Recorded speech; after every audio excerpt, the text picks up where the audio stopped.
గత వారం వాక్యం చెప్పి ఇది ఆఖరిది అని చెప్పాను. కానీ ఇంకా ఉన్నాయి కానీ అన్న మెసేజ్లు పెట్టారు. అన్న ఆపేయకండి, కొనసాగించండి అని. కష్టమే. పోయిన వారంతో ముగించేస్తే బాగుండేదేమో, కానీ కొనసాగించండి అన్న మాట మాట్లాడడం కాకుండా మళ్ళీ ఫోన్ చేసి మరీ మాట్లాడి, మన ప్రాంతం నుంచి కాదు, దాంతో ఆత్మీయమైన మేళన గురించి ఒక సామాన్యమైన 3 మాటలు చెప్పాలని ఆశపడుతున్నాను. ఎక్కువసేపే మాట్లాడలేనేమో, దేవుడు నింపితే తప్ప.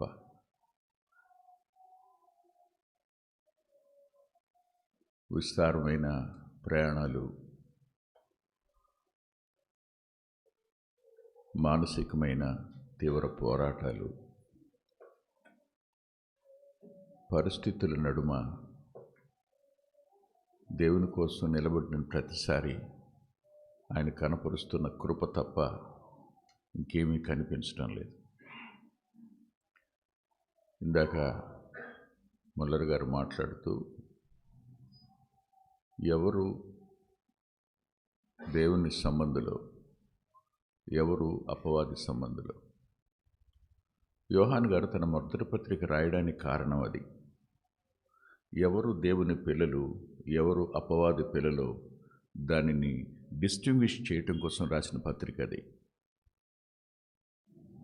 ఆ పత్రిక రాయడానికి 2 కారణాలను గతంలో చెప్పుకున్నాం. మన సంతోషం పరిపూర్ణం అవడానికి అని, నిత్యజీవం గలవారని తెలుసుకున్నటకు నేను ఈ సంగతులు రాస్తున్నాను అని మొదటి అధ్యాయంలో, ఆఖరి అధ్యాయంలో రాస్తాడు ఆయన. కానీ మూడవది ఏమిటంటే, దేవుని పిల్లలెవరు, అపవాది పిల్లలెవరో స్పష్టంగా చూపించిన పత్రిక యోహాను గారు రాసిన మొదటి పత్రిక. దేవుని పిల్లలుగా మారిన వాళ్ళని తన వారని క్లెయిమ్ చేసుకోవడానికి వాడు ప్రయత్నం చేస్తాడు.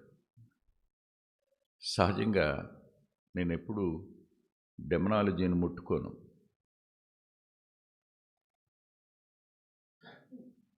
అంటే దాన్ని సైతాను శాస్త్రం అంటారు. దాన్ని ముట్టుకోను. ఎందుకు ముట్టుకోను అంటే, ఒక వచనం రక్షించబడిన తొలి దినాల్లో నేను నేర్చుకున్నాను. ఆ కారణం చేత ఆ వచనం మీకు చూపిస్తాను రండి. ప్రకటన గ్రంథం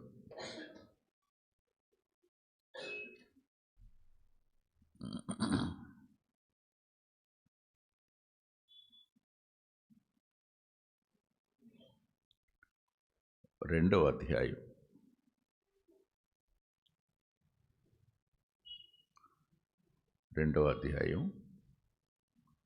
24వ వచనం.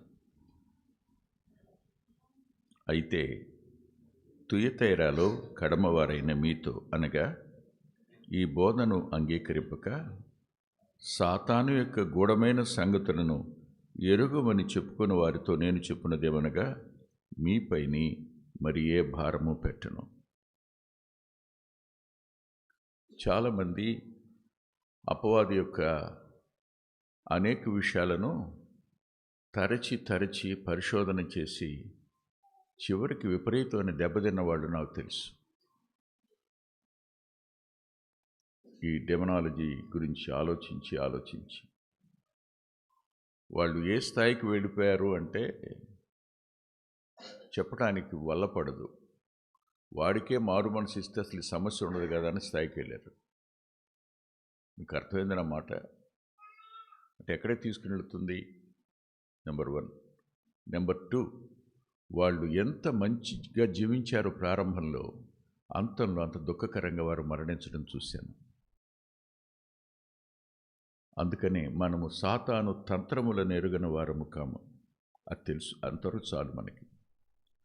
సాతాను తంత్రాల నుంచి తప్పించుకుంటే చాలుగా. అదేగా ఇప్పుడు మాస్టర్ చెప్పింది. మనం వాడు వేసిన ప్రతి ఉచ్చు, ప్రతి వల, ప్రతి ఊరి, తవ్విన ప్రతి కందకం అందులో పడకుండా తప్పించుకుంటుంటే చాలు. వాడెవరు, వాడి వ్యక్తిగత లక్షణాలు ఏమిటి, దాని గురించినటువంటి లోతైన సంగతులు ఎరుగమన్న వారితో చెప్పేది ఏమిటంటే, మీ మీద నేను అధికమైన భారం పెట్టను అని ప్రభువే అన్నాడు. కాబట్టి ఏది ఎంతవరకు నేర్చుకోవాలో అంతవరకే నేర్చుకోవాలి. అంతేకాదు, మరో మాట కూడా, కృపను గురించి కూడా అత్యధికంగా తెలుసుకోవడం ప్రమాదకరం. జాగ్రత్తగా వినండి. కృపను గురించి కూడా అత్యధికంగా తెలుసుకోవడం చాలా ప్రమాదకరం. ఎందుకంటున్నానంటే, కృప యొక్క, ఆయన ప్రేమ యొక్క పొడవు, వెడల్పు, లోతు, ఎత్తు ఎంతో తెలుసుకోవడం అవసరమే. కానీ కృప ద్వారానే కదా అని కృపను మనం అధ్యయనం చేయడం ప్రారంభిస్తే ఒకానొక పరిస్థితుల్లో పాపంలో బ్రతికినా పర్వాలేదు, దేవుడు క్షమిస్తాడు అని మరొక ఎక్స్ట్రీమెంట్కి వెళ్ళిపోయే అవకాశం ఉంది. అందుకనే Thomas a Kempis Imitation of Christ అనే పుస్తకంలో ఒక మాట రాస్తాడు. అనవసరముగా ఉపదేశించబడిన కృప ఎంతమంది ఆత్మీయ జీవితాలకు ప్రమాదకరంగా మారలేదు అన్నాడు. గొప్ప వ్యక్తులుగా పిలువబడిన వాళ్ళు పాపంలో బ్రతకడానికి కారణం ఇదేనేమో. జాగ్రత్త. పాపంలో బ్రతికే పరిస్థితి కొనసాగించకండి. వెలుపలికి రావడం, మనం దేవుని సంబంధులమని దేవుని మహిమపరచడానికి అపవాది తల ఉంచుకోవడానికి కారణం కావాలి. దేవుని పిల్లలమైన మనల్ని తిరిగి వాడు క్లెయిమ్ చేయడానికి ప్రయత్నం చేస్తాడు, అనుమానం లేదు.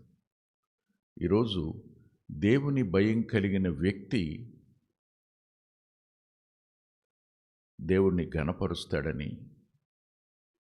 ఏ ఏ పరిస్థితుల మధ్య దేవుని భయం అతన్ని కాపాడుతుందో నేను 3 సామాన్యమైన విషయాలు, మనం తెలుసుకున్న సంగతులే మరలా తిరిగి నేను జ్ఞాపకం చేస్తాను. మీరు చూడండి.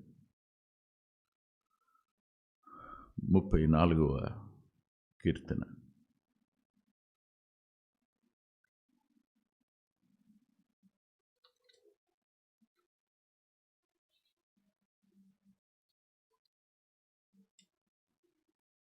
ముప్పై 34వ కీర్తన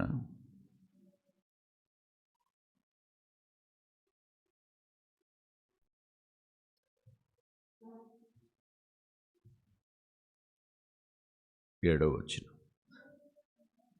యెహోవా యందు భయభక్తులు గలవారి చుట్టూ ఆయన దూత కావలి ఉండి వారిని రక్షించును.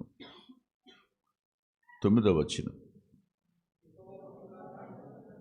ఆయన యందు భయభక్తులు ఉంచుడి, ఆయన యందు భయభక్తులు ఉంచు వారికి ఏ మేలు కొదువు లేదు. 11వ వచనం. యెహోవా యందు భయభక్తులు మీకు నేర్పెదను, బ్రతకగూడు వాడెవడైనా ఉన్నాడా? మేలు నందుచు అనేక దినములు బ్రతకగూడు వాడెవడైనా ఉన్నాడా? తరువాత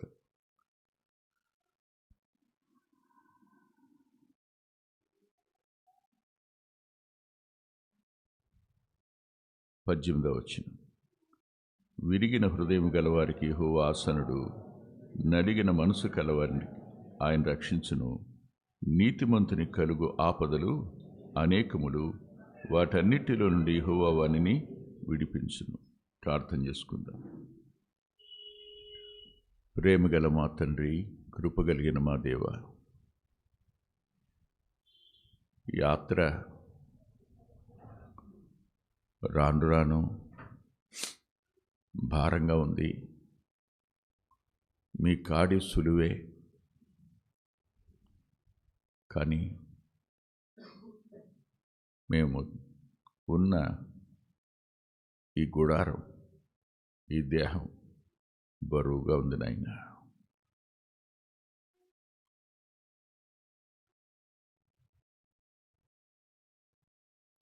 మా ఉనికి నీ నామానికి మహిమకరం కాదేమో అని భయము వణుకు కలుగుతున్నాయి. ఎక్కడ ఏ మాట పలుకుతామోననే భయం, ఎవరితో చెప్పకూడదో వారితో చెప్తామేమో అనే వణుకు అంతరంగంలో ఉన్నాయి. ఎప్పుడు మాట్లాడాలో ఎప్పుడు మాట్లాడకూడదో అర్థం కాని భయాలున్నాయి. వీటన్నిటి మధ్య కావలి ఉంచి రక్షించే మీ పరలోకపు కాపుదల కేవలం నీ యందు భయభక్తులు కలవారి పక్షంగా ఉంటాయన్న మాట రుణస్థులమని చెప్తున్నాం. మీరే కాపాడకపోయి ఉంటే ఈ దినాన్న మేము తండ్రి అని సిగ్గుపడనక్కర్లేని ముఖంతో పిలిచేవాళ్ళం కాం. నీవు మమ్మను నీ పిల్లలని పిలవడమే కాదు, మీ పిల్లలు అవ్వడానికి అధికారం ఇచ్చిన వాడు అని ఆరాధిస్తున్నాను. అంతేకాదు, పాపదాస్యం కింద మేమున్నాం, ధర్మశాస్త్రపు దాస్యం కింద యూదులున్నారు. మిమ్మను అంగీకరించిన కారణం చేత స్వతంత్రులుగా చేసిన దేవుడు అని నిన్ను ఆరాధిస్తున్నాను. ఏమిచ్చిన రుణాన్ని తీర్చుకోగలం? అల్పకాలం జీవించే ఈ జీవితంలో నీ కొరకు నమ్మకంగా బతికి నీ పాదాల మీద తలపెట్టి కన్ను మూసి కన్ను తెరిచే సమయాన ఏ పరిశుద్ధులను చూడాలని ఆశ లేదు, ఏ దేవదూతల ముఖాలు చూడాలని కోరుకోవడం లేదు. సిలువలో ప్రాణం పెట్టిన మీ ముఖాన్ని చూస్తే చాలనే ఆశ మాత్రమే ఉంది. కృప చూపించండి. ఈ వాక్యం చెప్పడానికి నీ దాసుని మీ ఆత్మచేత నింపండి. ఈ మా సమయాన్ని దీవెనగా మార్చండి. యేసుక్రీస్తు ప్రభు వారి పేరిట ప్రార్థిస్తున్నాం తండ్రి, ఆమేన్.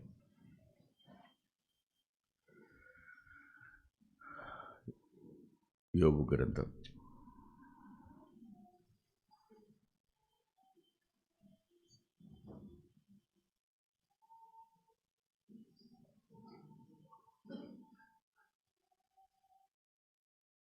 1వ అధ్యాయం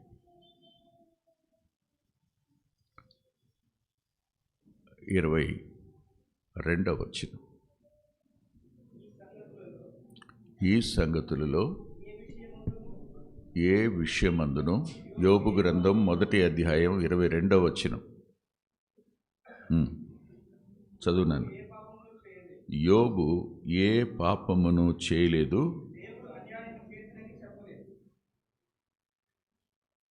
దేన్ని బట్టి చెప్పండి? దేనిని బట్టి? ప్రభు ముందే చెప్పారు, దేవుని యందు భయభక్తులు కలిగిన వాడని. దేవుని భయం ఒక వ్యక్తిని ఎలా సంరక్షిస్తుందో, నోటి మాటను ఎలా సంరక్షిస్తుందో,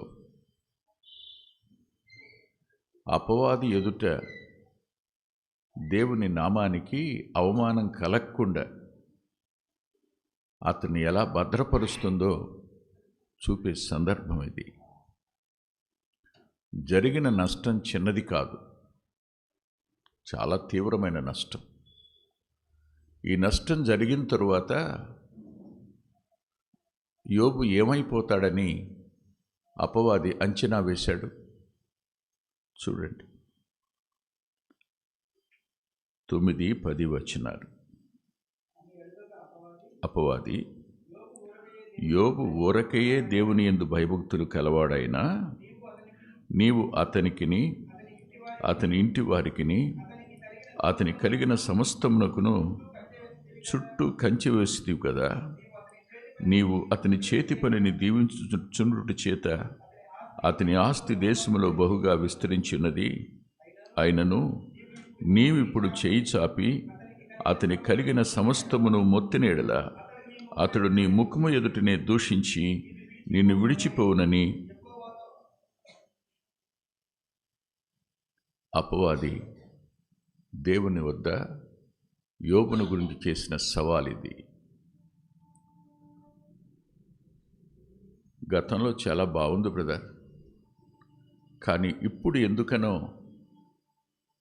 నా కుటుంబానికి, నా సేవకు, నా పిల్లలకు నష్టం వాటిల్లుతుంది అని వేదన చెందేవారితో నేను చెప్పే మాట ఏమిటంటే, దేవుడు అనుమతించాడు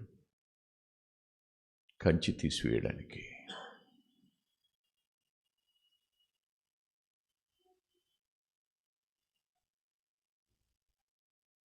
నీ ప్రాణం చుట్టూ కావలి ఉంచాడు. జాగ్రత్త సుమా, అతని ప్రాణాన్ని ముట్టుకోవద్దు అంటాడు కదా, ఉంచాడు. 34వ కీర్తనలో రాసిన యెహోవా దూత అతని కావలిగా ఉంటుందని ఉంచాడు. కానీ జరిగిన నష్టం వద్ద వాళ్ళు నిన్ను ఏమంటారో, నిన్ను నమ్ముకోవడానికి కారణం ఏమిటి? ఊరకనే నమ్ముకున్నారనుకుంటున్నారా మీరు? ఎందుకు నమ్ముకుంటున్నారు నిన్ను అనుకుంటున్నావు? అపవాది నేటికి క్రైస్తవుల వైపు వేలు చూపించి వారి పునాదిని ముట్టుకునేదేమిటో తెలుసా? వారు ఊరికినే నమ్ముకోవటంలా. వారు ఎందుకు నమ్ముకుంటున్నారు అంటే, ఇందుకోసమే నమ్ముకుంటున్నారయ్యా. ఇంటి వారికి, అతని కలిగిన సమస్తానికి కంచి వేసావు కాబట్టి నమ్ముకుంటున్నారు. అతని చేతి పనిని దీవిస్తున్నావు కాబట్టి నమ్ముకున్నారు. అతడు బహుగా ఆస్తి విస్తరిస్తుంది కాబట్టి నమ్ముకున్నారు. ఇందుకే నమ్ముకున్నారు వాళ్ళు. భౌతికమైన ఆశీర్వాదాల కోసం, కాపుదల కొరకు, భౌతికమైన కాపుదల కొరకు మాత్రమే వాళ్ళు నమ్ముకుంటున్నారు. కానీ నిజంగా నీవు దేవుడవని, నిన్ను బట్టి నిన్ను నమ్ముకోవడంలా. ఆ రోజైనా ఈ రోజైనా అపవాది దేవుని పిల్లల మీద మోపే నేరం అదే. నష్టం జరిగినప్పుడు, కష్టం వచ్చినప్పుడు, అవమానం వచ్చినప్పుడు, నింద వచ్చినప్పుడు మన నోటి మాట మనం ఎవరో రుజువు చేస్తుంది. తప్పకుండా నీ ఎదుటనే దూషించి నేను విడిచిపోతాడు. ఇది కదూ సవాలు. కానీ యోబు ఏమన్నాడో చూసారా? చూడండి అతను అన్నమాట. 21వ వచనం, నేను నా తల్లి గర్భములో నుండి దిగంబరినే వచ్చాను, దిగంబరిగానే పెడతాను. యెహోవా ఇచ్చెను, యెహోవా తీసుకొని పోయాను. ఒక మాట చెప్పిన అంటే, ఈ మాట అనడానికి ముందు ఏం చేశాడో చూడండి. 20వ వచనం, యోబు లేచి వస్త్రం చింపుకున్నప్పుడు అపవాది ఆనందపడి ఉంటాడు. తన వస్త్రం చింపుకున్నప్పుడు అపవాది ఆనందపడి ఉంటాడు. అయిపోయింది. ఏం చేశాడు? బట్టలు చింపేసుకున్నాడు. తరువాత అయిపోయింది. ఏం చేసుకున్నాడు? పిలిపించి నున్నగా చేసేసుకున్నాడు. ఇంకైపోయింది అనుకుని ఉంటాడు. కానీ తర్వాత ఏం చేశాడు? చెప్పండి. సాష్టాంగపడి నమస్కారం చేసి,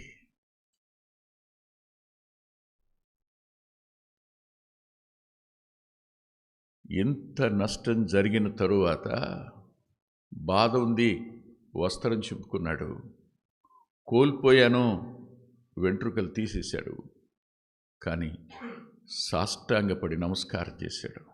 ఎందుకో తెలుసా? అయ్యా, ఈ పరిస్థితుల్లో కూడా ఐఎమ్ వర్షిపింగ్ యూ. నేను నిన్ను ఆరాధిస్తాను, కానీ ఒక్క మాట కూడా నీ గురించి అనను, నిన్ను వేరుగా మాట్లాడను. దేవుని పిల్లల నోటి నుండి దేవుని గురించిన ఒక్క విరోధమైన మాట కూడా రాకుండా ఉండునుగాక. మనం దేవుని పిల్లలము అనడానికి రుజువు అది.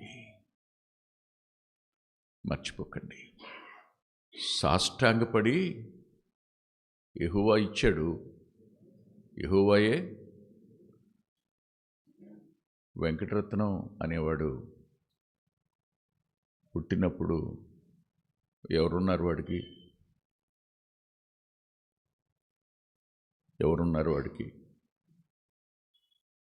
అమ్మా నాన్న, దేవుడిచ్చాడంతే. అన్నదమ్ములు ఉన్నారా? అక్క చెల్లెళ్ళు ఉన్నారా? ఎవరు లేరు.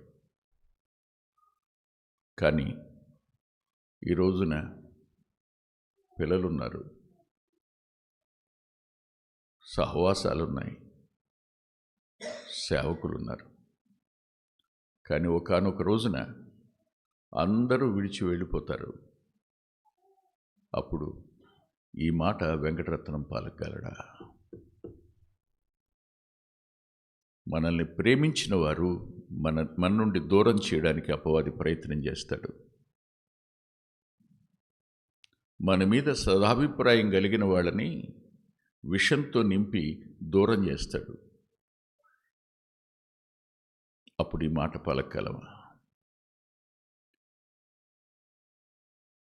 ఇది నిన్ను గురించి, నన్ను గురించి అపవాది దేవుని ఎదుట చేసిన సవాలు అనే సత్యాన్ని గుర్తించగలమా? గుర్తిస్తే ఖచ్చితంగా సాష్టాంగపడి నమస్కారం చేస్తాం. నమస్కారం చేయడం అనే పదం ఆరాధించటం అని అర్థం. 2 చేతులు జోడించి ఒక మాట అన్నాడు, అయ్యా నువ్వు ఇచ్చేవాడివి అని ఆరాధిస్తున్నాను, తీసుకునేవాడు అని కూడా ఆరాధిస్తున్నాను.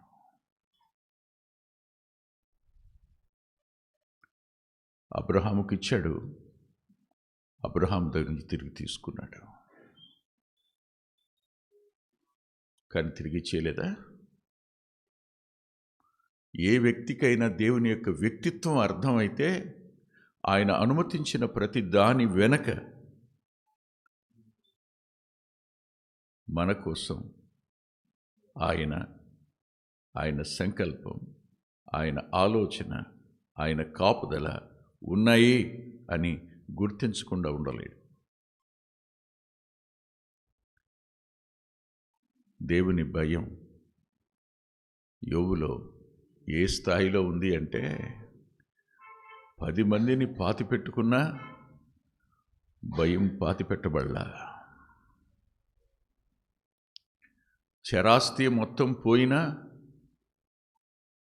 భయం మాత్రం పోలా. అంతేకాదు, అపవాది శోధించడానికి ఎవరిని వాడుకుంటాడో తెలుసా? చూడండి 2వ అధ్యాయం.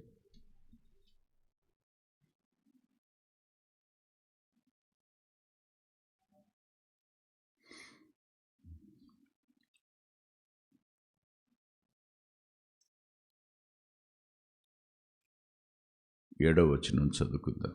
కాబట్టి అపవాది యెహోవా సన్నిధి నుండి బయలుదేరి అరికాలు మొదలుకొని నడినెత్తి వరకు బాధగల కురుపులతో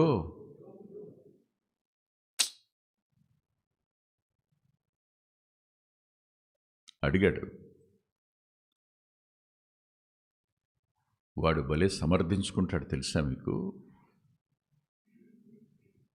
అద్భుతమైన సమర్థన. అంటే his reasoning seems to be right, his reasoning seems to be fact. ఏమన్నాడో తెలుసా? చూసావా, అతడు ఇంకను యథార్థతను వదలక నిలకడగా ఉన్నాడయ్యా అని దేవుడు అపవాదితో అన్నాడు. 3వ వచనంలో చివరి భాగంలో.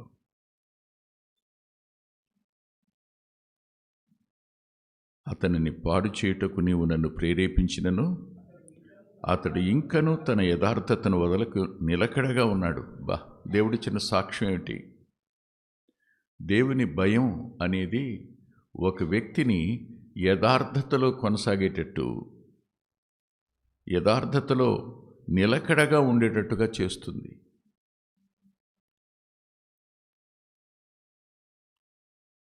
ఈ మాట దేవుడే అపవాది ముందు పలికాడు యోబుని గురించి. ఒక వ్యక్తిని గురించి దేవుని అంతరంగం ఎంత అతిశయించి మాట చెప్పి ఉంటాడో ఆయన ఆలోచించండి. ఆయన అంతరంగం ఎంతగా అతిశయించుంటుందో చెప్పండి. అప్పుడు వాడు తన రీజనింగ్ చెప్పాడు. ఏమని రీజనింగ్ చెప్పాడో తెలుసా? చర్మాన్ని కాపాడుకోవడానికి చర్మాన్ని, తన ప్రాణాన్ని కాపాడుకోవడానికి తన కలిగిన యావత్తును నరుడిస్తాడు కదా అన్నాడు. ఏముంది ఇందులో? నేను దూషించకపోవడాన్ని బట్టి సంతోషపడుతున్నావు, బాగుంది. కానీ తన చర్మాన్ని కాపాడుకోవడానికి ఎదటోడు చర్మాన్ని, ఇప్పుడు ఆఫీసులో జరుగుతూ ఉంటుంది, నష్టం ఒకటి వల్ల జరుగుద్ది, ఇంకోటి మీద నెట్టేస్తారు.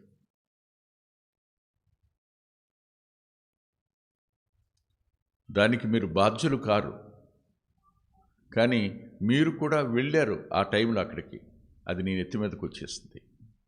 జరుగుతుంది అలాగా, అందులో అనుమానం ఏం లేదు. నాన్న పెన్షన్ కోసమని బ్యాంకు వెళ్ళాడు. బ్యాంకు వెళితే అమ్మాయి లోపలికి రండి అంది. లోపలికి వెళ్ళి కూర్చున్నాడు ఆయన. కూర్చున్న తరువాత ఎవరో షూరిటీ అంటే తెలుసని ఖాతా ఓపెన్ చేయడానికి సంతకం పెట్టమన్నారు. పెట్టాడు. పెన్షన్ తీసుకుని తన దారిని తాను వచ్చేసాడు.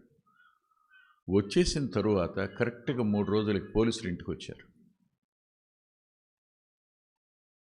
ఎందుకంటే ఎవరైతే అక్కడ క్లర్క్ ఉందో ఆమె కేసు పెట్టింది, ఆమె మీద ఎలిగేషన్ వచ్చింది. దానికి ఆమె లోపలికి వచ్చింది ఫలానా వ్యక్తి అని నాన్న పేరు చెప్పింది. పోలీసులు వచ్చారు. వచ్చి నన్ను అడిగారు. నాన్న లేడప్పుడు. నేను అన్నాను, మా నాన్న ఎప్పుడు రైల్వేలో పనిచేసిన ఎంతైనా తంది కానిది తెచ్చే స్వభావం కలిగిన వాడు కాడు మా నాన్న అని చెప్పారు. ఆ వచ్చిన వ్యక్తి బిలీవరు, నాకంటే పెద్దవాడు. నాకెందుకు ఆ అమ్మాయి మీద డౌట్గా ఉంది, తమ్ముడు చూస్తానులేని వెళ్ళిపోయాడు. వారం రోజులకు తెలిసింది ఆ అమ్మాయే తనకు సంబంధించిన ఎవరితోనో ఆమెకున్న ఇల్లీగల్ కాంటాక్ట్ వల్ల ఆ డబ్బులు ఇచ్చిందని పట్టుబడింది. కానీ ఎవరి మీద నెట్టేశారు? చర్మాన్ని కాపాడుకోవడానికి ఎదుటివాడు ఏమైతే ఏమైంది? పోయేది మన ప్రాణం కాదు కదా. ప్రాణం కోసం నరుడు తన ఆస్తి అంతా ఇచ్చేస్తాడు. గతంలో కూడా చెప్పాను మీకు. నేను 2వ ప్రపంచ యుద్ధం జరుగుతుంది. అప్పుడు నేను చదివింది విన్నది మీతో చెప్తున్నాను. ఆ జరిగే సమయంలో బర్మా నుండి ఒక వ్యక్తి, ఏలూరు అతనిది, బర్మా బోర్డర్ నుంచి ఇండియాలోకి వస్తున్నాడు. తల మీద పెద్ద బాక్స్ ఒకటి పెట్టుకున్నాడు. బాక్సు నిండా బంగారపు బిస్కెట్లు ఉన్నాయి. మొత్తం దారిలో ఉన్న నీళ్ళన్నిటిలోకి మందు చల్లేశారు. తాగితే చచ్చిపోవడం తప్ప ఇంకేం లేదు. మిలిటరీ ట్రక్కులు తప్ప ఇంకేం వెళ్ళటలా. కాందసీకులు మాత్రం భారతదేశంలో నడిచి వస్తున్నారు. అలాంటి సందర్భంలో తినడానికి లేదు. ఒకరోజు నడిచాడు, 2వ రోజు అయిపోయింది అతని పని. ఒక మిలిటరీ ట్రక్ను ఆపి, కొంచెం నీళ్ళు ఇస్తావా, కొంచెం రొట్టె పెడతావా అని అడిగాడు. అతడు మిలిటరీ వాళ్ళకి ఆహార పదార్థాలు పట్టుకెళ్తున్న వ్యాన్ అది. అతను చెప్పాడు, ఇవ్వడానికి వీలు కాదు, ఇవ్వలేను. ఇవన్నీ లెక్క ప్రకారం పంపిస్తున్న రేషను, నేను నీకేమి ఇవ్వలేను అని అంటే, బాక్స్ తెరిచి బిస్కెట్లు ఇచ్చి, ఇవి తీసుకుని ఇచ్చిన రొట్టె ముక్క ఇవ్వు అన్నాడు. నేను ఇవ్వలేనన్నాడు. అప్పటికి అయిపోయింది, చచ్చిపోతాను అనుకుంటున్నాడు అతను. అలాంటి కండిషన్లో ఒక మాట అన్నాడు, ఈ బంగారం అంతా తీసేసుకుని ఒక రొట్టెన్న ఇవ్వయ్యా అన్నాడు. అప్పుడు అతను ప్రక్కగా తీసి దిగి వచ్చి తన రొట్టెలో సగం ఇచ్చి, తిను, తాగు, వెళ్ళు, నాకేం అక్కర్లేదు పో అన్నాడు. మొన్నటి వరకు కూడా చెక్కల మేడ అంటారు వేలూరులో, వాళ్ళదే. ఆస్తి కోసం తన ప్రాణాన్ని దారపోయాడు, ప్రాణం కోసం ఆస్తిని దారపోస్తాడు. ఏమి రీజనింగ్ చెప్పాడు? అయ్యా, చర్మం కాపాడుకోవడానికి చర్మాన్ని ఇస్తాడు, ప్రాణాన్ని కాపాడుకోవడానికి ఆస్తిని ఇస్తాడు. ఇప్పుడు పోయిందేంటి? తన కడుపులో నుంచి వచ్చిన పిల్లలు పోయారు, ఆస్తి పోయింది, కానీ ప్రాణం ఉందిగా, ఆరోగ్యం ఉందిగా. ఆరోగ్యం కోసం, ప్రాణం కోసం మానవుడు దేనైనా ఖర్చు పెట్టేస్తాడయ్యా అని ఈసారి అతని ఆరోగ్యాన్ని ముట్టుకోవడానికి అనుమతి అన్నాడు. అప్పుడు జాగ్రత్త, అతని ప్రాణాన్ని మాత్రం ముట్టుకోవద్దు అన్నాడు. కంచె వేశాడు, కావలి ఉంచాడు. వచ్చాడు, ముట్టుకున్నాడు. ముట్టుకున్నప్పుడు అరికాలు మొదలుకొని, చూడండి ఆ మాట,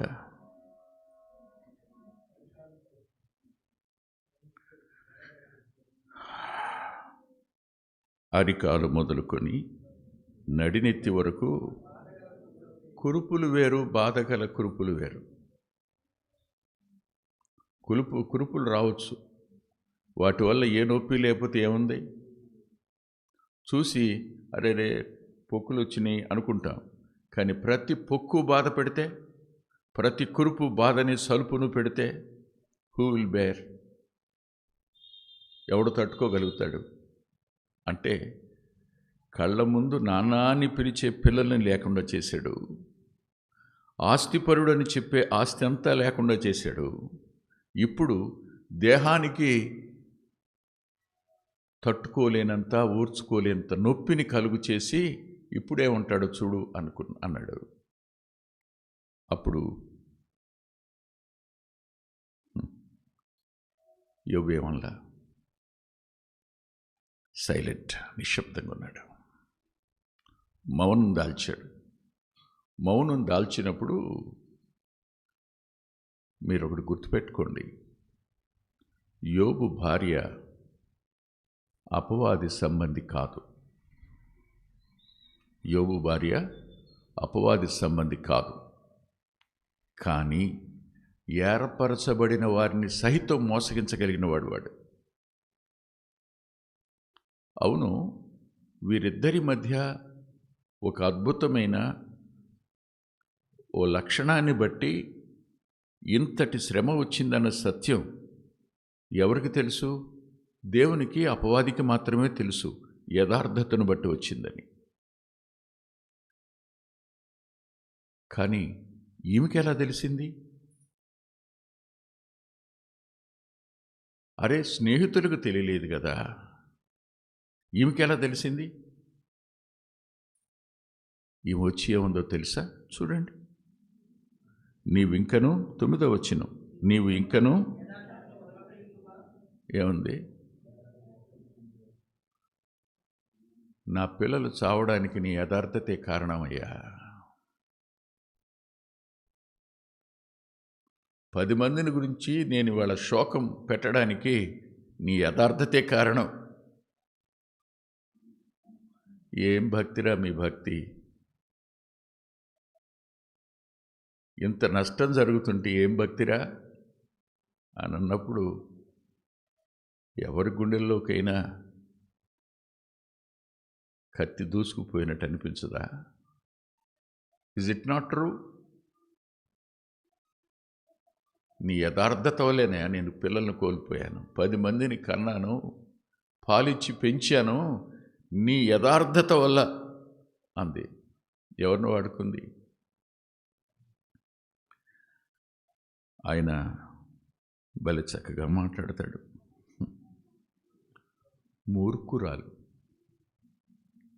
మూర్ఖురాలు అంటే యోబు భార్య మూర్ఖురాలు కాదు.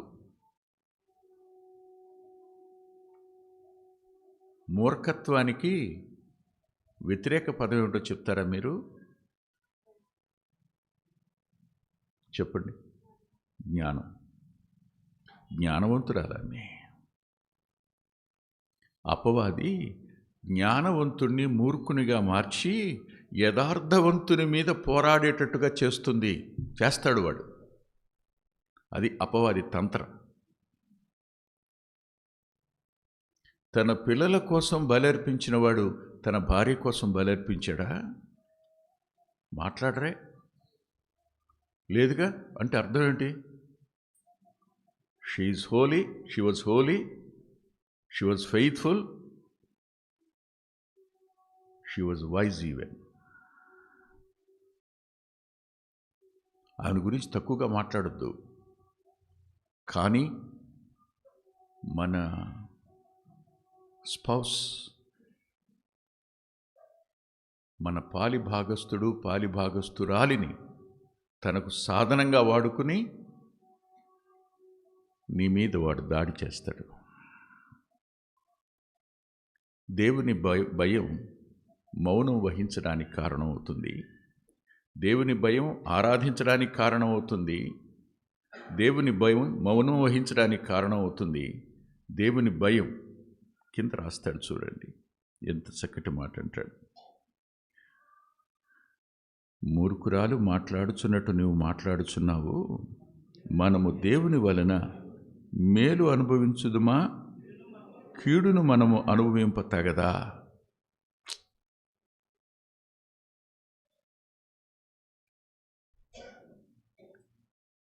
The balanced faith, the balanced theology, the balanced godliness, సమతౌల్యమైన భక్తి, ఈయన బోధ, ఈయన స్టేట్మెంట్, ఇది ఎక్కడి నుంచి వచ్చింది? This was Born in the fear of God. దేవుని భయములో పుట్టిన మాట ఇది. దేవుని భయమే లేకపోతే నాలుక దాని ఇష్టానుసారంగా మాట్లాడుతుంది. ఎవరినైనా సరే, ఎవరినైనా మాట్లాడతారు. తొందరపాటుతనం అనేది భయం లేని వ్యక్తులకే. భయం ఉన్నవారు తొందరపడి మాట్లాడరు.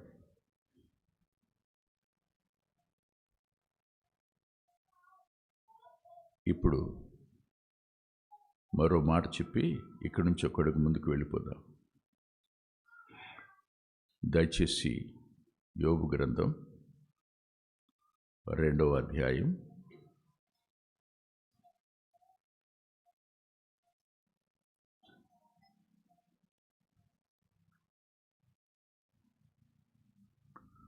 10వ వచనం చివరి భాగం. ఈ సంగతులలో ఏ విషయమందును యోబు నోటి మాటతోనైనను పాపము చేయలేదు. పాపము చేసిన ప్రతివాడు అపవాది సంబంధి.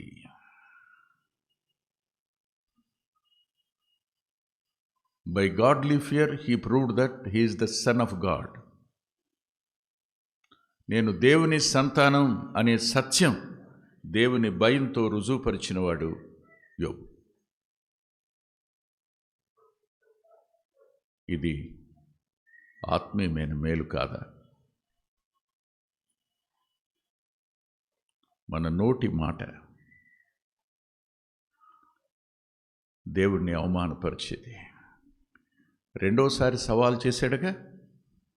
సవాలంతా అయిపోయిన తరువాత పరిశుద్ధాత్మ దేవుడు ఏమని రాయించాడు? అతడు తన నోటి మాటతోనైనా ఏ పాపము చేయలేదు. Only because of fear of God, దేవుని భయం వల్ల. రక్షించబడడం కృప ద్వారా, కానీ మహిమకరంగా జీవించటం, పరిశుద్ధంగా జీవించటం, విశ్వాసం కలిగి జీవించటం, ప్రేమ కలిగి జీవించటం, నిరీక్షణ కలిగి జీవించటం అనేవి ఆయన భయం ద్వారా. దేవుని భయం లేని విశ్వాసం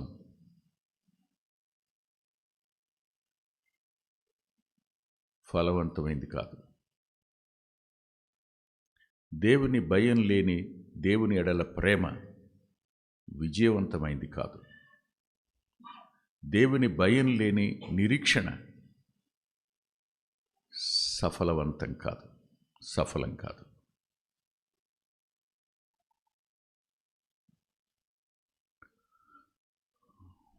ఇది మొదటి మాట. ఇక రెండవ మాట దగ్గరికి వద్దాం.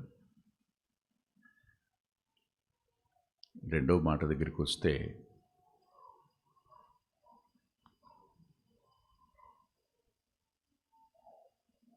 If the suffering continuous in any saint's life or any believer's life,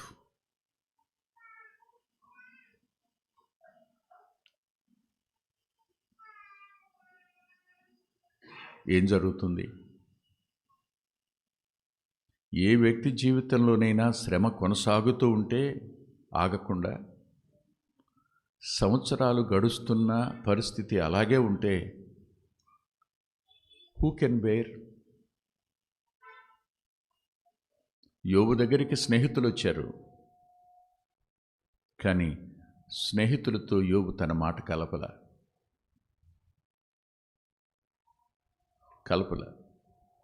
స్నేహితుల ఆలోచనతో తాను మమేకం కాల. కారణం, వారు దేవుని పక్షంగా వాదించి యోబును నేరస్తునిగా చేయడానికి ప్రయత్నం చేశారు. కానీ మన దగ్గరికి వచ్చిన వారు మన పక్షంగా మాట్లాడి దేవునికి విరోధంగా మాట్లాడతారు, మనల్ని విరోధంగా మాట్లాడిస్తారు. వాళ్ళు కూడా దేవుని ఎరిగిన వాళ్ళే, దేవుని పిల్లలే, మనతో ఉన్నవాళ్ళే. ఏంటన్నా దేవుడు ఇలా చేశాడు, ఏమోనన్నా అంటారు. అరే మీలాంటి వాళ్ళకే వస్తే మా సంగతి ఏంటి అంటారు. ఏమోనన్నా. చూడండి ఒక మాట, మలాకి గ్రంథం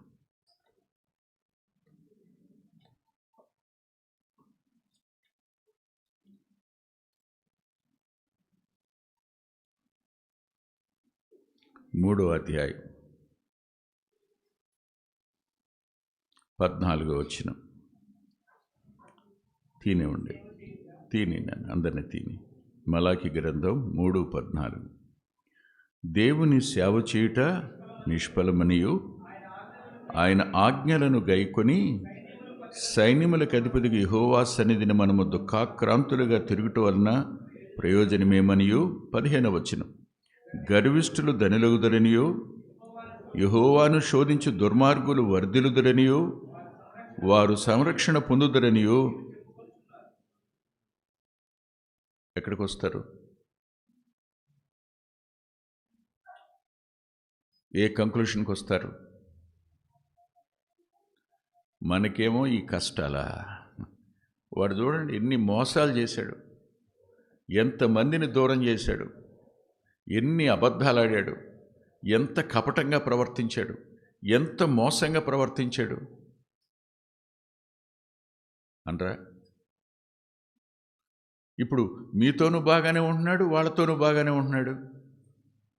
అతను హాయిగా ఉన్నాడు, అతనికే కష్టాలు లేవు. ఏంటన్నా దేవుడు అనరా? ఖచ్చితంగా అంటారు. ఎంతకాలం ఈ శ్రమలు? ఎంతకాలం ఓర్చుకోవాలి? ఎంతకాలం ఎదురు చూడాలి? ఎంతకాలం అని విశ్వాసంతో ఉండాలి? How many years we must wait? ఎన్ని సంవత్సరాలు ఎదురు చూడాలి? దేవుడు ఆయన సేవ చేయడం నిష్ఫలం, ప్రయోజనం లేనిది.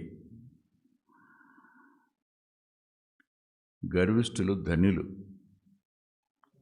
శోధించేవారు దుర్మార్గులు వర్ధిల్లుతారు, వారికి దేవుని సంరక్షణ ఉంటుంది అని మనతో కలిసి వాళ్ళంటారు. మనకు అదే అభిప్రాయాన్ని తెస్తారు కదా? అనరా? అనలేదా? ఇప్పుడు మీరు చెప్పండి, మన తోటివారు ఒక సహవాసంగా కలిసి 10 మందో 5గురో 4గురో 3గురో మన మీద జాలిపడి మనం వెళుతున్న పరిస్థితులన్నీ చూసి ఏం ప్రయోజనం అయ్యా? ఏం చెప్పు? ఏం ఫలితం? ఫలితం ప్రయోజనం లేని సేవయ్యా ఇది. పేరు ప్రఖ్యాతులు వస్తే చాలా.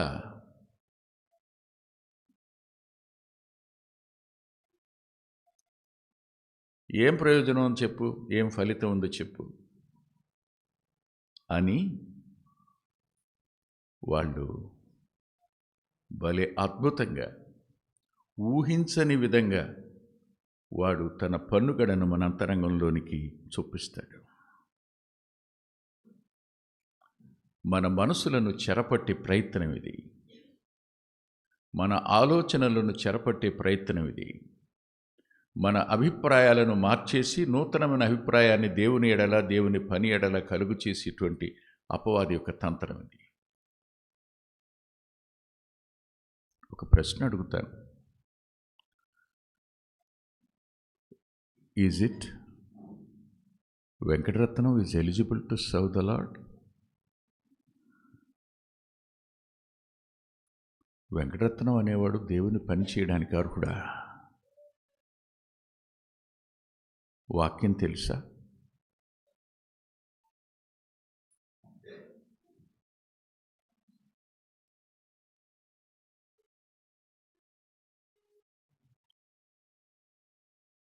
ఏం అర్హత ఉంది?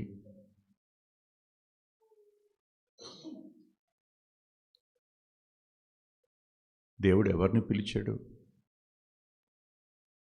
జ్ఞానులను సిగ్గుపరచడానికి వెర్రివాడిని కదా, బలవంతులను సిగ్గుపరచడానికి బలహీనుల్ని కదా, ఎన్నికైన వారిని సిగ్గుపరచడానికి ఎన్నిక లేని వారిని కదా.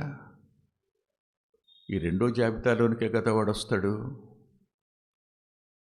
సేవ చేసే భాగ్యం దక్కటం గొప్ప అయితే, సేవలో ఫలితాన్ని ప్రయోజనాన్ని ఆశించడానికి వాడికి ఏ అర్హత ఉందో చెప్పండి మీరు.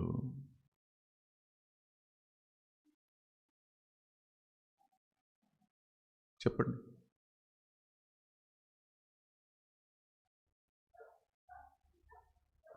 చిన్న కొడుకును ఇంట్లోకి చేర్చుకున్న తరువాత అన్నం పెడితే, వస్త్రాలు ఇస్తే, చెప్పులు తొడిగితే, ఉంగరం పెడితే, తనకున్నదంతా మేసుకుని దిక్కులేనివాడుగా తిరిగి వచ్చినప్పుడు నాన్న ఇల్లు అన్న ఒక్క మాట తప్ప అందులో అతనికి పూచిక పుల్లంత అర్హత, ఇది నాది అని చెప్పగలిగిన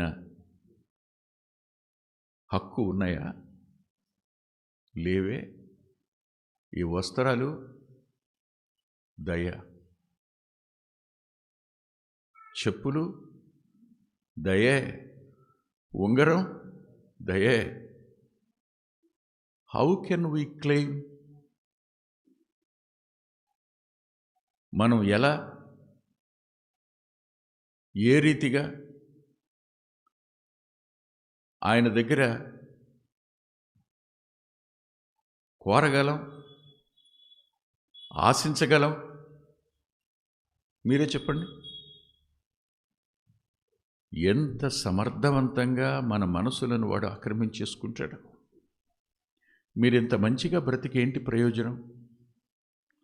లోకం చూడండి, దుర్మార్గులు వర్ధిల్లుతుంటే, గర్విష్ఠులు వర్ధిల్లుతూ ఉంటే, మీ మీద వాళ్ళు పెత్తనం చేస్తుంటే, మీ దగ్గర నుంచి మనుషుల్ని దూరం చేస్తుంటే నువ్వేం మాట్లాడవా? నువ్వు వెళ్ళవా? వాడి జీవితం అంతా చెప్పవా? వాడి బ్రతుకంతా చెప్పు. అపవాదిని గురించి నువ్వు చెప్పాల్సిన పని ఏంటి? నేను చెప్పాల్సిన పని ఏంటి? అపవాది పిల్లల గురించి నేను చెప్పాల్సిన పని ఏంటి? ఎవరు చెప్పరు. ఒక రోజుకి స్వానుభవంతో వాళ్ళే తెలుసుకుంటారు. ప్రయోజనం ఏం లేదు, కాలం నిరూపిస్తుంది, అనుమానమే లేదు. ద డే కమ్స్,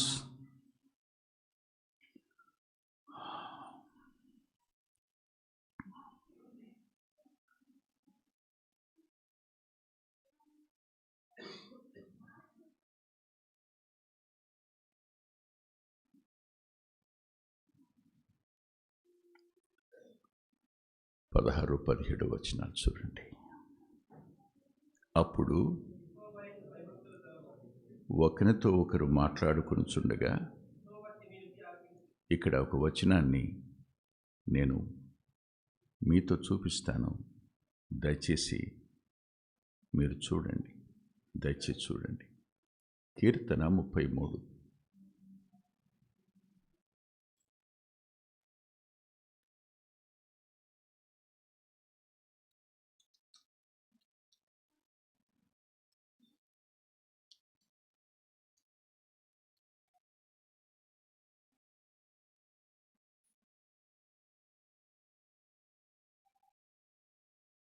పంతొమ్మిదవ వచనం. యెహోవా దృష్టి, చెప్పండి ఇప్పుడు, దేవుని కను దృష్టి నీ మీద ఉంది, నా మీద ఉంది. దేవుని భయం.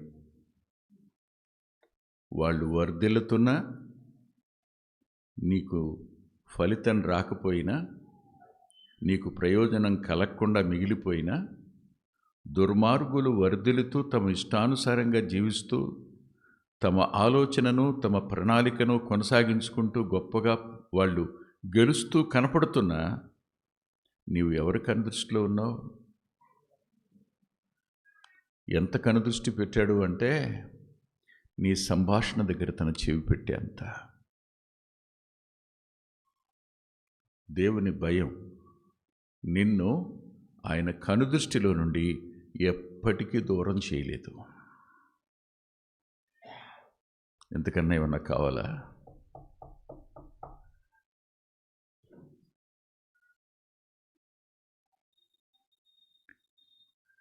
చాలా కాలం క్రితం అనుకుంటాను, చెప్పినట్టు గుర్తుంది నాకు. ఇది కూడా ఎవరో చెప్పగా విన్నాను. ఒక కుర్రాడు సెలవులు వచ్చాయంట, అమ్మమ్మ గారింటికి వెడతాడని పేచి పెట్టాడు. దాంతో వాళ్ళ నాన్న అన్నాడు, నేను తీసుకుని వెళ్ళి నిన్ను పంపించేసి వస్తాను లేరా, దిగువిడిచి వస్తాను లేరా అన్నాడు. కాదు కాదు, నేనేం చిన్నపిల్లవాడిని అనుకుంటున్నావా? నాకు 11 సంవత్సరాలు వచ్చినాయి, నేను వెళ్ళగలను అన్నాడు. అరే బాబు వద్దులేరా, నా మాట వినరా అంటే, లేదు లేదు, నేను అట్లాగైతే వెళ్తాను, మానేస్తాను అంతే అన్నాడు. సహజంగా కొన్నిసార్లు పిల్లలు మంకుపట్టు పడతారు, మనం ఏం చేయలేం. సరే టికెట్ కొని ట్రైన్ ఎక్కించి, అరే బాబు నీకు ఎప్పుడైనా భయం వస్తే ఇదిగో ఈ కవర్లో కాగితం పెట్టాను, కాగితం తీసి చూసుకోరా అన్నాడు. భయం వస్తే సర్లే ఇటీ అని జేబులో పెట్టుకున్నాడు, ఎక్కి కూర్చున్నాడు. ట్రైన్ వెళ్తూ ఉంది. కిటికీలో చూసినంతసేపు బాగానుంది. ఇటు తిరిగి చూశాడు. ఒకడు హాఫ్ నెక్కర్ వేసుకున్నాడు. వాడి చొక్కా చూస్తేనేమో గళ్ళగళ్ళగా ఉంది, మీసాలు చూస్తే ఎంత పెద్దగా ఉన్నాయి. సీరియస్గా ఇతనంక చూస్తున్నాడు. గుండె ఆగిపోయినట్టు అనిపించింది. ఓరు నాయన ఇదేంట్రా అనుకున్నాడు. సీరియస్గా ఇతనంక చూస్తున్నాడు. ఆడు తరువాత అతను తల తిప్పుకుని పక్కన చూస్తే ఎవరో ఒకడు ఇలా పెట్టుకుని ఎలా చూస్తున్నాడు వీడి వంకాయ. భయం ఆరంభమైపోయింది. మెల్లమెల్లగా భయం ఆక్రమించేసుకుని భయం వచ్చేసింది. అప్పుడు నాన్న మాట గుర్తొచ్చింది. ఏమని? నీకు భయం అనిపిస్తే నేను ఇచ్చిన కవర్లో కాగితం తీసి చూడరా నాయనా అని. ఇలా తీసి చూశాడంట. కాగితం తీశాడు. తెరిస్తే, నాన్న భయపడు బాకు, వెనకాల పెట్టులోనే ఉన్నాను రా నేనని.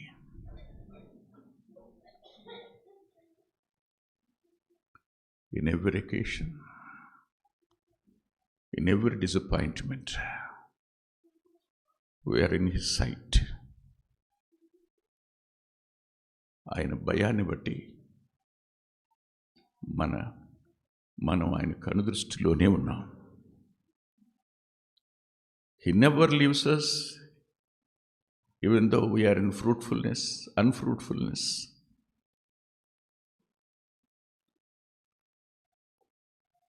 Even though we are not get any result from our hardships.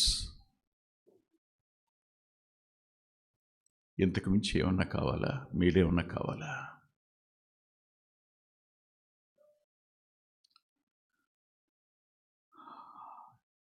అప్పుడు ఆ పదం చూడండి, 16వ వచనంలో, మలాకి గ్రంథం 3:16. అప్పుడు యెహోవా యందు భయభక్తులు కలవారు ఒకరితో ఒకరు మాట్లాడుకొనుచుండగా యెహోవా చెవియొగ్గి ఆలకించెను. మరియు యెహోవా యందు భయభక్తులు కలిగి ఆయన నామమును స్మరించుచూ ఉండేవారి జ్ఞాపకార్థముగా ఒక గ్రంథము ఆయన సముఖమందు వ్రాయబడెను. ఆగుదాం. యోబు మాటలను లిఖించినవాడు నీ మాటలు నా మాటలు కూడా లిఖిస్తున్నాడని తెలుసా మీకు? One day we are going to open and see the book of remembrance.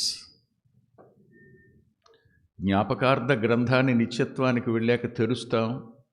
మనం అన్న ప్రతి మాట రాసి ఉంటుంది. దేవుడు ఉన్నాడమ్మా, దేవుడు చూస్తున్నాడమ్మా, ఆయన చూసుకుంటాడు, మీరేం కంగారు పడకండి అన్న మాటలు రాయబడి ఉంటాయి.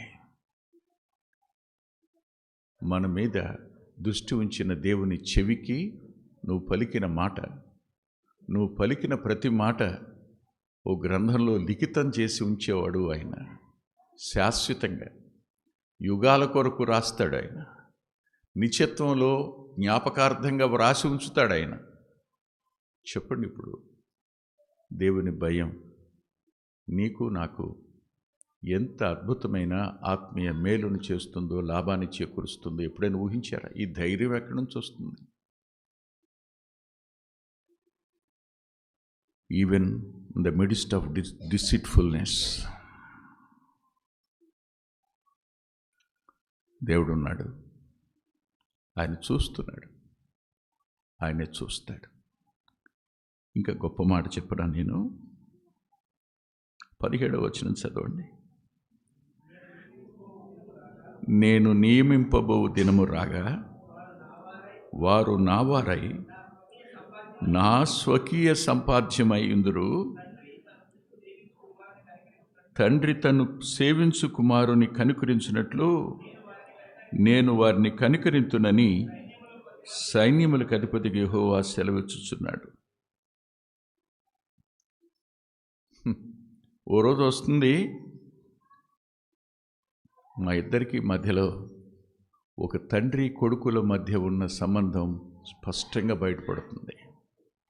తండ్రి కనికరించినట్టే నేను వాళ్ళని కనికరిస్తా. దట్ డే, ఆ రోజు వరకు మన కుమారత్వాన్ని మనం కాపాడుకుంటూ కొనసాగవలసిందే. మన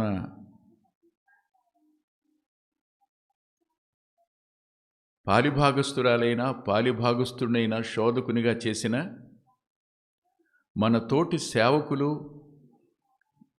వాడుకున్న ఆ దినం వరకు మనం దేవుని పిల్లలమని, స్వతంత్రురాలి కుమారులమని, ఆత్మ సంబంధులమని నిరూపించుకోవలసింది మనమే. అయితే నిరూపించడానికి సాయపడేది దేవుని భయం.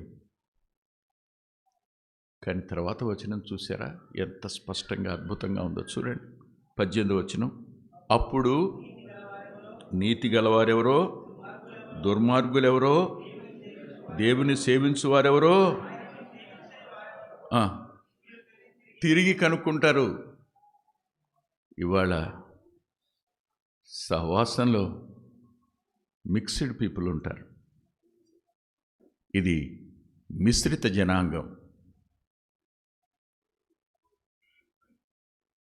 అందరూ నమ్ముకున్న వాళ్ళ, అందరూ దేవుని భయం గలవాళ్ళ, అందరూ ఇతరులకు మేలు చేసేవాళ్ళేనా?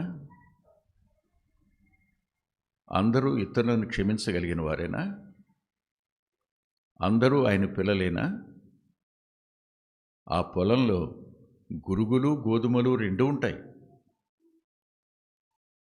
విశ్వాసులైన, పరిచారకులైన, పెద్దలైన, సేవకులైన. గురుగులు సేవకుల స్థానంలోని కూడా వచ్చేస్తాయి. కానీ ఆ రోజు బయటపడుతుంది. అప్పటి వరకు మనం ఎదురు చూడాల్సిందే. తిరిగి కనుగొందురు.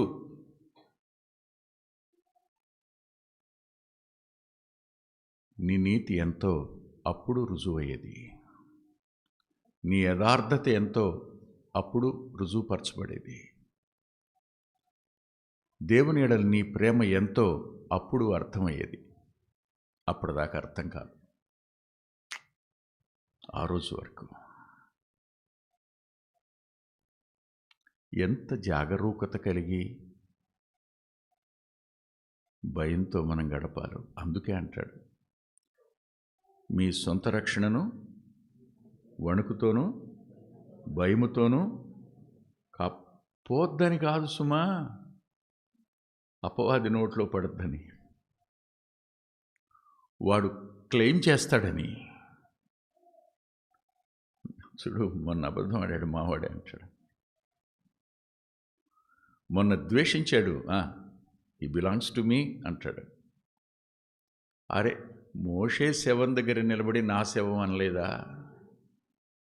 నువ్వు నేను ఏ పాటి వాళ్ళం? కానీ మనకున్నదేమిటో తెలుసా? కృప, కనికరం, ఆయన క్షమ. అందువల్ల మనం కనిపించేటప్పుడు ముడతైనా, డాగైనా, కళంకమైనా అట్టిది మరేది లేకుండా ఆయన తన ఉదక స్నానం చేత మనల్ని పవిత్రులుగా చేసి ఆయన తన ఎదుట నిలబెట్టుకోవడానికి సమర్థుడు. కానీ మనలో ఉండవలసింది మాత్రం దేవుని భయం. మర్చిపోకండి. ఇంకా గంట ఎప్పుడో అయిపోయింది. 11:30కి ఇంకా 5 నిమిషాలు ఉంది. ఈ 5 నిమిషాల్లో ఇంకొక మాట చెప్పాలి, మిగిలిపోయింది. ఇది చెప్పి ఈ అంశాన్ని ముగించడానికి ప్రయత్నం చేస్తా. మళ్ళీ ఇంకెవరో ఫోన్ చేసి ఇంకంటే నేను చెప్పలేను. కానీ రండి.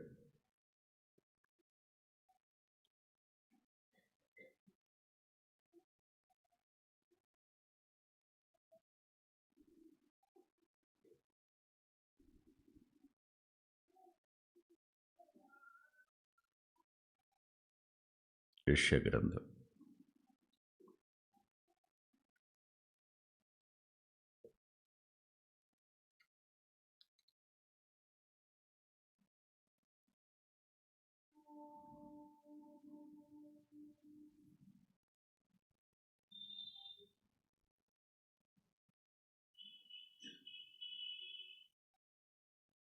66వ అధ్యాయం.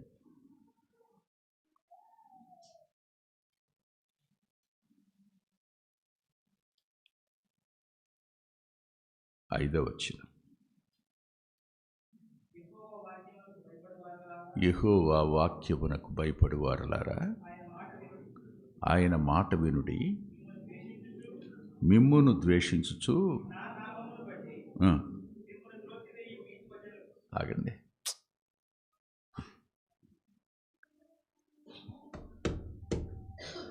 ఈ మాట ఎంత గొప్ప మాట! ఏమైనా అర్థమైందా మీకు? Are we able to understand the weight in this words? ఈ వచనంలో ఉన్న బరువు మీకు అర్థమైందా? ఆయన నామాన్ని బట్టే నీ జనులు నిన్ను తోసేస్తారు.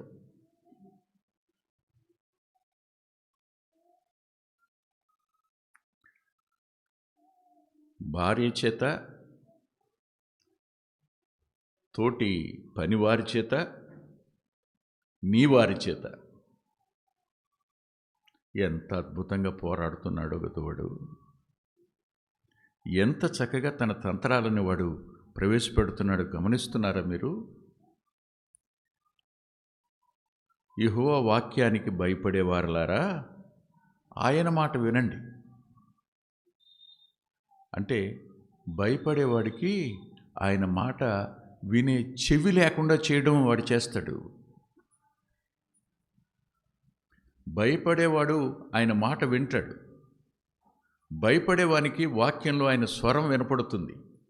వాడు దాని నుండి దూరం చేయడానికి నీ సొంత వాళ్ళు నిన్ను దూరం చేస్తారు. నీవు ప్రేమించిన వాళ్ళు నిన్ను దూరం చేస్తారు. నీ నుండి మేలు పొందిన వాళ్ళు నిన్ను దూరం చేస్తారు. నా అనుకున్న నీ వాళ్ళు నిన్నేం చేస్తారు? రాశాడు చూడండి. మిమ్మును ద్వేషించుచు నా నామమును బట్టి మిమ్మల్ని త్రోసివేయి మీ స్వజనులు.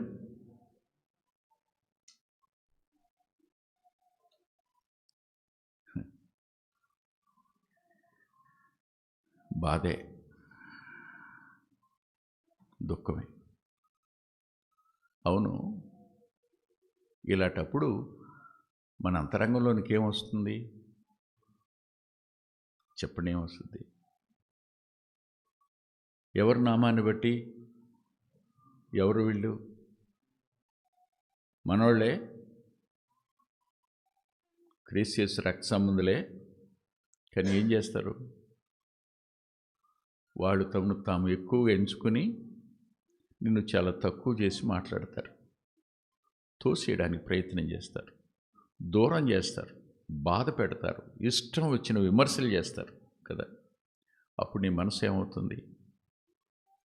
సరిగ్గా ఈ మాట పౌలు గారికి అప్లై అవుతుంది.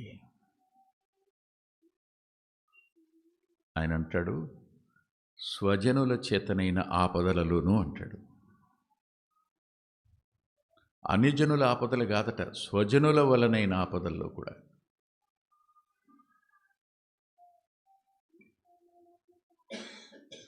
అనుమానం ఏం లేదు.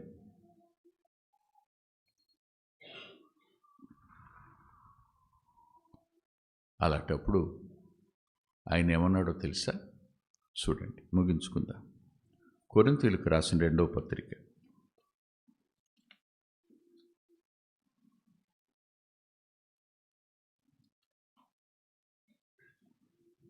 7వ అధ్యాయం 1వ వచనం. ప్రియులారా, మనకు ఈ వాగ్దానములు ఉన్నవి గనుక, మనకు ఈ వాగ్దానాలు ఉన్నాయి. ఏమిటా వాగ్దానాలు? ఇందాకేమనుకున్నాం? ఆయన కనుదృష్టి మన మీద ఉంటుందని, ఆయన చెవి పెట్టి వింటాడని. అవేగా విన్నాం. 6వ అధ్యాయం దగ్గరికి రండి, చివరి మాటలు చూడండి.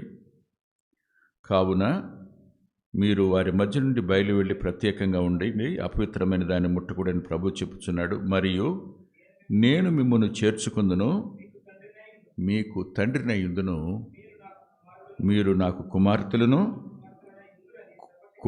కుమారులను కుమార్తెలనే ఉందురని. ఎవరు మనం? He proclaims that you are my son and you are my daughter. దేవుడు అంటాడట, నేను నీతోనే ఉంటాను, నేను విడిచిపెట్టను, నువ్వు నా కొడుకువి, నా కూతురువి అని అంటాడని. ఈ కారణం చేత నీ వాళ్ళే తోసేయని. కానీ భయంతో మనం ఇప్పుడు ఏం చేయాలి? పరిశుద్ధతను సంపూర్ణము చేసుకొనుచు శరీరమునకు ఆత్మకు కలిగిన సమస్త కల్మషము నుండి మనను పవిత్రులుగా చేసుకుందాము.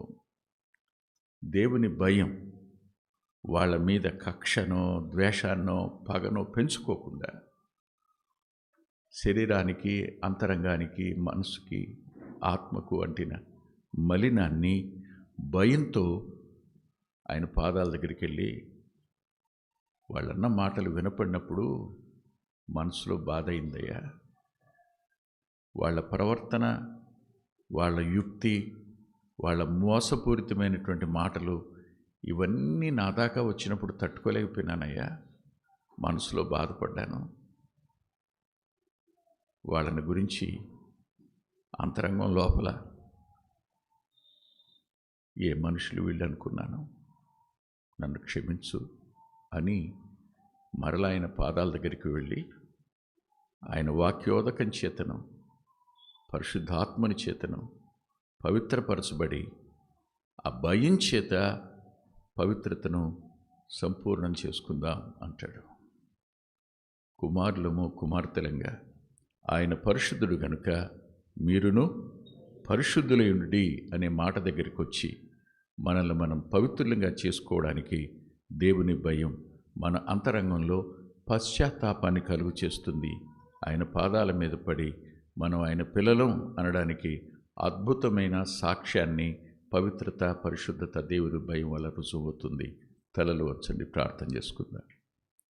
ప్రేమగల తండ్రి, పరిశుద్ధుడు అయిన గొప్ప దేవ, ఖాళీగా ఉన్నాను, చెప్పేందుకు నా వద్ద ఏమీ లేదు. నేను పూర్తిగా వట్టివాణ్ణి. మీ కృప గొప్పది. నా ఎడల మీకున్న ప్రేమ వర్ణించడానికి సాధ్యం కాంది. కేవలం ఇంతమంది పిల్లలు ఆకలిగొని ఉన్నారని ఈ వట్టి పాత్రను నింపిన దేవుడో నీవు. దూర ప్రాంతాల నుండి కూడా వచ్చి వాక్యం కొరకై దప్పికతోనూ ఆకలితోనూ వచ్చిన వారి కోసం ఈ మట్టి పాత్రను అర్హమైన పాత్రగా ఎంచిన నీ కృప కొరకై తల వంచి కృతజ్ఞత చెల్లిస్తూ మా అంతరంగాలలో నీ భయాన్ని పుట్టించుమి అని, కాపాడుకోవడానికి ఏకదృష్టి కలుగు చేయమని, అంతవరకు నమ్మకంగా నీ పిల్లలమని రుజువుపరుచుకునే కృపా భాగ్యాన్ని మాకిమ్మని యేసుక్రీస్తు ప్రభువారి పేరిట ప్రార్థిస్తున్నాం తండ్రి. ఆమేన్.